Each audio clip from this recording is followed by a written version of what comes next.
Hey guys, SGT here, and I thought it was very important today to get Susanne Posel back on the line to talk about so many things, including imminent bank runs and bank failures. Suzanne, welcome back. Thank you for having me. Thank you for joining us. Jim Willie has a piece out, Suzanne, saying that Morgan Stanley faces imminent failure and ruin, and he's saying we may see the first private stock account thefts. How do you think this plays into the recent U.S. Court of Appeals ruling with Sentinel Group? Well, this directly plays into it.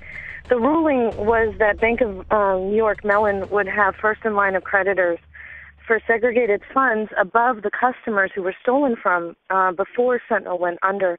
They sold $500 million of customer segregated funds before they went belly up.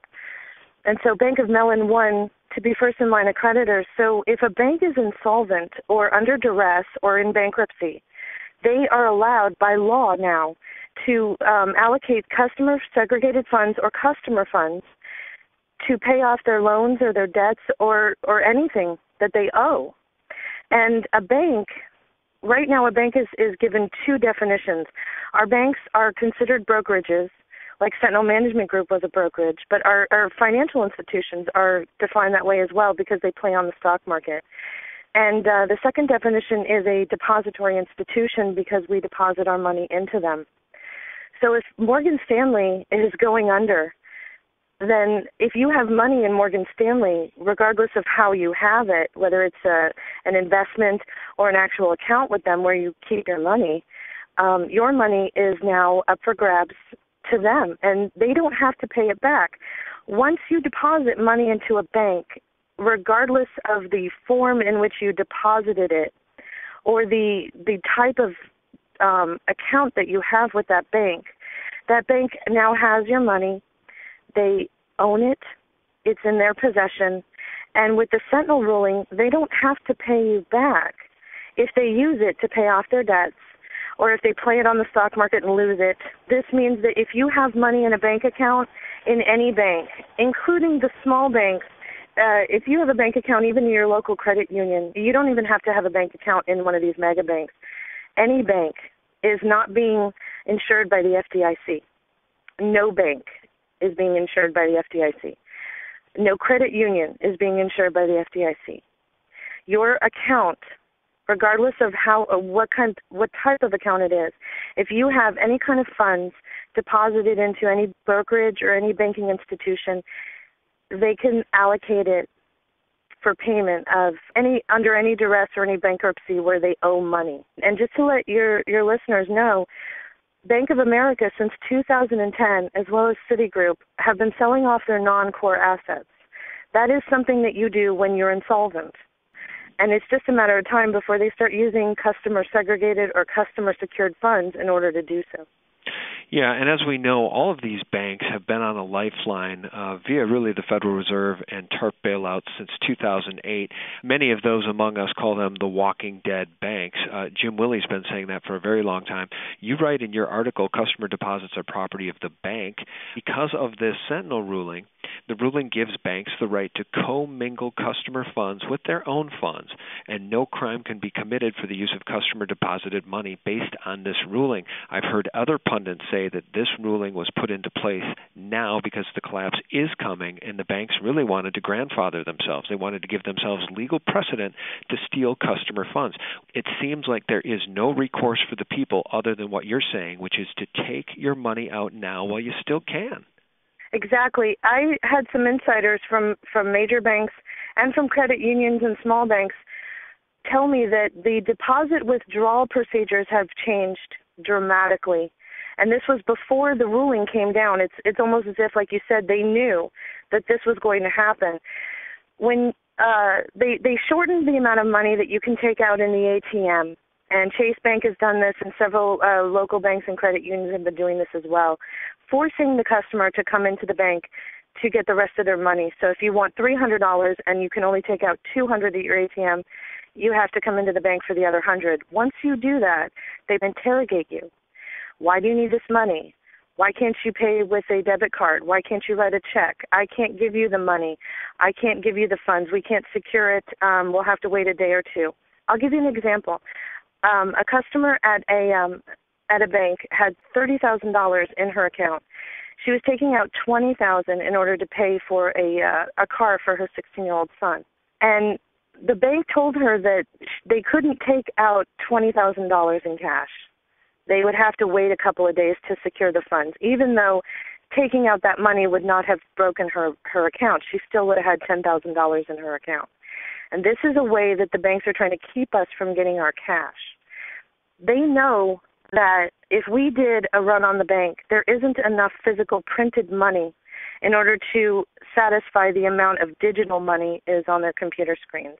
They're trying to keep us from doing what happened in 1928, or 1929 rather, when people physically went into their bank and withdrew the cash. Sure. I used to know this fact like the back of my hand. I'll get the percentage wrong now, but it's somewhere in the neighborhood of only 1% to 2% of all outstanding ones and zeros in circulation is represented in physical cash. And I've made the point before, Susanne, in other videos that if that's the case, can you imagine how precious an ounce of physical silver or gold is? Because the public at large, 99% or more of the public at large, has no physical precious metals and really has no assets of value other than what they see in their paper accounts, be it IRAs, 401ks, pensions, all of which are at risk by this criminal system. That's true. It is important to have some monetary instrument that is of value that we would be able to trade with in the imminent event of the dollar collapsing. But it's also important to think about other avenues of trade. Its seeds are going to become important. When they shut down the banking industry and they shut down the U.S. dollar, we're going to see trucks stop delivering to our cities. Water is going to be important. Any survival apparatus that you would need, you could then use as trade in order to get things that you need from somebody else. That's right. We need to think in those terms as well. If you have seeds that are non-GMO and that aren't Terminator seeds, you could trade with somebody who needs that in order to grow food, because at this point, we're going to be under survival mode. This ties into martial law. This ties into why they're going to be locking down the country, because people are going to freak out. Let's bridge over then to the PSYOPs that we're seeing nationwide, in which I think they're preparing us, and well, you're saying that they're preparing us in your latest article, Urban Warfare Drills, PSYOP Acclimating Americans to Military on U.S. Streets. All of this, I think, ties in together, Susanne. We're seeing all signs of this military apparatus being turned around or being readied to be turned around on the people, I think, as a reaction to a complete and total financial collapse, which will devastate the average American. Why don't you tell us about these urban warfare drills and what you're making of them? What do you make of those? Well, let's go back to Rex 84 in the 1980s, and every document subsequent, every manual subsequent since then. These urban warfare drills. These are war games. If you want to practice how to take a city down, the RAND Corporation wrote a document called Smart Streets. And it's hyperlinked in one of my articles about the tactical operations for domestic insurrection. That's the title of the article. And if you read this document, they're telling the military industrial complex how to lock down our cities. Our cities are very precarious. It's not like cities in other countries. They're training right now how to lock down cities. And in that article, I referenced the fact that I'd had a lot of readers writing to me anonymously saying that they were seeing a lot of Russians at firing ranges practicing, and they had seen them in Walmarts. There's a YouTube video of them buying supplies, getting into these white unmarked vans that we've heard about a lot. The Russian and the U.S. Air Force have admitted that they are training. Not only domestically here in the United States, but also in Russia, in warfare drills. So we're seeing Russian troops here in the United States. Now, this goes back to what Alex Jones was talking about, I think, about a month ago, where he posted a video of urban warfare drills between our United States military and the Polish military. So we've got foreign troops practicing on our soil with our own military in urban warfare drills. We're seeing tactical operations and war games being played out in our own cities. this is not arbitrary. They have lots of land allocated to perform training operations if they want to. They're doing it in the street because they're about to actually lock down the country, and they want to make sure that they can actually do what they're trying to do, which is roll out the military and be able to control the population, lock down the cities simultaneously, and be successful. You know what? I think what's occurring to me as we're having this conversation, and so much to digest, Suzanne, we're all seeing this happen right before our eyes, right? And it's very easy to slip into denial. It's very easy to say, this is ludicrous. They couldn't possibly lock down all the cities. Even if they wanted to, why would they try? If they're going to steal the money, they're going to steal the money. What's the point in locking down the cities? And I think as I read this Jim Willey article, and he's talking about the complete and total theft of pensions and 401ks and IRAs, you are going to see such rage when people realize what's happened. Once they realize it's too late and it's gone, it's all gone.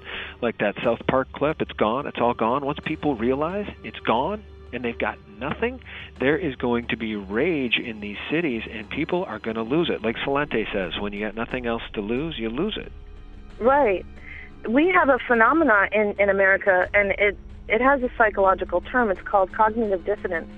When we hear something that is completely out of our range of possibility, and, in our brain, in our cognitive thinking, we just shut off. We just shut down. We put a wall up. Nope, can't possibly be true. I'm going to deny it. And the other phenomenon that we've been trained socially is, it didn't happen to me. It's not happening. Well, Americans are going to wake up, and their bank account is going to be siphoned out. They're not going to have anything to work with. They're not going to have any supplies. The only way that we can protect ourselves is to get our money out of the bank. Thanks for watching Part 1. Don't miss Part 2. And please check out my new website, thelibertymill.com. Real news from the very best websites in the world, 24/7. Thanks for watching.